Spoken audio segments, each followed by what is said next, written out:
நடந்து முடிஞ்ச ஸ்மாக்டவுன் எபிசோட்ல யாரும் எதிர்பார்க்காத ஒரு அதிர்ச்சியான சம்பவம் நடந்துச்சு. என்ன நடந்துச்சு அப்படிங்கிறத நம்ம பார்த்துடலாம். ரிங்குக்கு கெவின் ஓவன்ஸ் வந்தாரு. வந்த கெவின் ஓவன்ஸ் ரொம்பவே எமோஷனலா பேச ஆரம்பிச்சாரு. அவர் என்ன பேசினார் அப்படின்னா, இந்த ரெஸ்லிங்கை நான் ஒரு 25 வருஷமா பண்ணிட்டு இருக்கேன். இந்த 25 வருஷமும் எப்ப நான் ரிங்குக்குள்ள கால் வச்சு உள்ள வந்தாலும் என்னால முடிஞ்ச எல்லாத்தையுமே பண்ணி என் ரசிகர்களுக்காக முழுசா எல்லாத்தையுமே கொடுத்திருக்கேன். இந்த 25 வருஷத்துல இந்த WWE இருந்து நான் சொல்ல முடியாத அளவுக்கு ஏகப்பட்ட செம்மையான எக்ஸ்பீரியன்ஸ் எல்லாம் அனுபவிச்சிருக்கேன். அது மட்டும் இல்லாம என்னோட ஃபேமிலியை சந்தோஷமா வச்சுக்கிறதுக்கும் என்னால முடிஞ்ச அளவுக்கு என்னோட லைஃபை ஹாப்பியா ரிச்ஃபுல்லா வாழ்றதுக்கும் WWE எனக்கு ரொம்பவே ஹெல்ப் பண்ணிருக்கு. இது என்னோட லைஃப்ல எனக்கு கிடைச்ச மிகப்பெரிய ஆப்பர்ச்சுனிட்டியா நான் இது பாக்குறேன். ஆனா இந்த மாதிரி நமக்கு நிறைய நல்ல விஷயங்கள் கிடைச்சது அப்படின்னா அதுக்கு எப்பவுமே ஒரு சைடு எஃபெக்ட் இருக்கும் இல்லையா? ஆனா எங்களை மாதிரியான ரெஸ்லர்ஸுக்கு ஒரு பெரிய சைடு எஃபெக்ட் இருக்கு. அதுதான் எங்களோட உடம்புல நாங்க அனுபவிக்கிற வலியும் எங்க உடம்பு கொஞ்சம் கொஞ்சமா தேஞ்சு போறதும். நாங்க ரெஸ்லர்ஸ் எல்லாருமே ஒரு பாயிண்ட்ல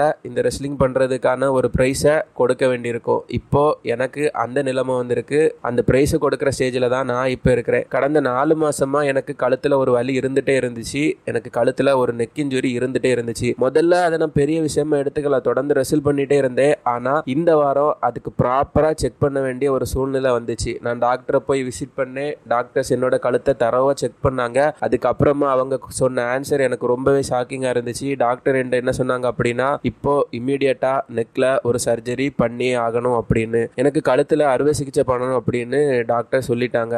ஸோ எனக்கு இப்போ என்ன பேசுறதுன்னே தெரியல. இந்த டைம்ல போயா இப்படி நடக்கணும் அப்படிங்கிறது தான் எனக்கு மிக கவலையா இருக்கு. ஏன்னா ரெசல்மேனியால ராண்டி ஓர்டன் கூட என்னால ஃபைட் பண்ண முடியாது. நான் சர்ஜரி பண்ண போய் தான் ஆகணும். ஒரு மிகப்பெரிய ஆப்பர்ச்சுனிட்டியை நான் மிஸ் பண்றேன். இந்த நேரத்தில் நான் WWEக்கு ரொம்பவே தேங்க்ஸ் சொல்றேன். ஏன்னா இந்த ஸ்டேஜில் உங்க எல்லாருக்கும் முன்னாடி வந்து இந்த ஒரு விஷயத்தை அனௌன்ஸ் பண்ணிட்டு போறதுக்கு WWE சம்மதிச்சிருக்காங்க. அதுக்காக நான் WWEக்கு ஒரு பெரிய நன்றியை சொல்றேன். உண்மையை சொல்றேன். இதுக்கப்புறமா நான் எப்போ திரும்ப உங்க முன்னாடி வந்து நிக்க போறேன், எப்போ உங்க முன்னாடி ரெஸ்லிங் பண்ண போறேன் அப்படின்னு எனக்கு சத்தியமா தெரியல. கடந்த ஒரு சில வருடங்கள்ல நான் ஒரு விஷயத்தை மட்டும் நல்லா புரிஞ்சுக்கிட்டேன். எதையுமே ஈஸியா அட்வான்டேஜா எடுத்துக்கிடக்கூடாது. நீங்க எனக்காக பண்ற ஒவ்வொரு விஷயத்தையும் நான் எப்பவுமே லைட்டா கிராண்டடா எடுத்துக்கவே மாட்டேன். இப்போ சொல்ல வேண்டிய ஒரு விஷயம் இருக்கு. தேங்க்யூ கைஸ், ரொம்ப சாரி, தேங்க்யூ அப்படின்னு கெவின் ஓவன்ஸ் சொல்லி முடிச்சிட்டாரு. ரெசல்மேனியா 41ல கெவின் ஓவன்ஸ் ராண்டி ஓர்டன் கூட ரெஸ்ல் பண்ண வேண்டி இருந்துச்சு. அந்த மேட்ச் வந்து பாத்தீங்கன்னா அபிஷியலா கேன்சல் ஆயிடுச்சு. கெவின் ஓவன்ஸ் பேசி முடிச்சதும் ராண்டி ஓர்டன் வந்தாரு. வந்த ராண்டி ஓர்டன் அப்படியே கெவின் ஓவன்ஸை பார்த்துக்கிட்டு வருவாரு. ரசிகர்கள் ராண்டி ஓர்டனோட பாட்டை எப்பவும் போல பாடிக்கிட்டே இருப்பாங்க. உண்மையாவே இவங்க 2 பேரும் இதுக்கு முன்னாடி பெஸ்ட் ஃப்ரெண்டா தான் இருந்தாங்க. ஆனா அதுக்கப்புறமா கெவின் ஓவன்ஸ் ராண்டி ஓர்டனை பிடிக்காம ராண்டி ஓர்டனை அடிச்சு கிட்டத்தட்ட ராண்டி ஓர்டனோட கரியரை காலி பண்ண பார்த்தாரு. அதுக்கப்புறமா ராண்டி ஓர்டன் ரெசல்மேனியால கெவின் ஓவன்ஸுக்கு ஒரு பண்டிகைக்கு போட்டு கெவின் ஓவன்ஸை முடிக்க போறேன் அப்படின்னு ப்ராமிஸ் பண்ணியிருந்தாரு. இந்த கழுத்து இன்ஜுரியோட கெவின் ஓவன்ஸ் ரெசல்மேனியா 41க்கு போய் ராண்டி ஓர்டன் கிட்ட இருந்து பண்டிகைக்கு வாங்கியிருந்தாரு அப்படின்னா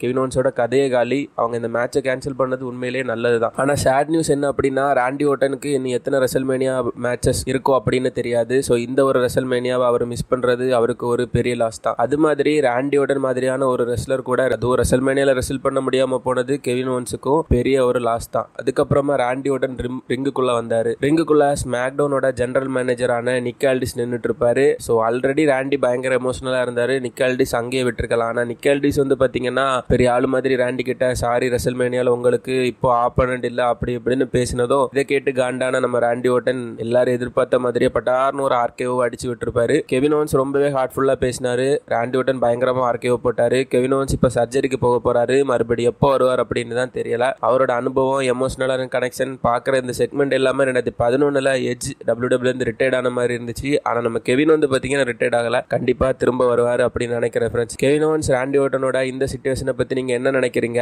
ராண்டி ஓர்டன் ரெசல்மேனியால யாரு கூட ரெஸ்ல் பண்ண வாய்ப்பு இருக்கு? இல்ல ரெசல்மேனியாலே வரமாட்டாரா? என்ன நடக்க போகுது ஃப்ரெண்ட்ஸ்? மறக்காம உங்களுக்கு தெரிஞ்ச விஷயங்களை கமெண்ட்ல ஷேர் பண்ணுங்க. வீடியோ பிடிச்சிருந்தனா வீடியோவை ஒரு லைக் பண்ணுங்க. நம்ம சேனலை இன்னும் சப்ஸ்கிரைப் பண்ணாதவங்க மறக்காம சப்ஸ்கிரைப் பண்ணி பெல் ஐக்கானை கிளிக் பண்ணி நோட்டிபிகேஷன்ஸையும் ஆன்ல போட்டு வச்சுக்கோங்க.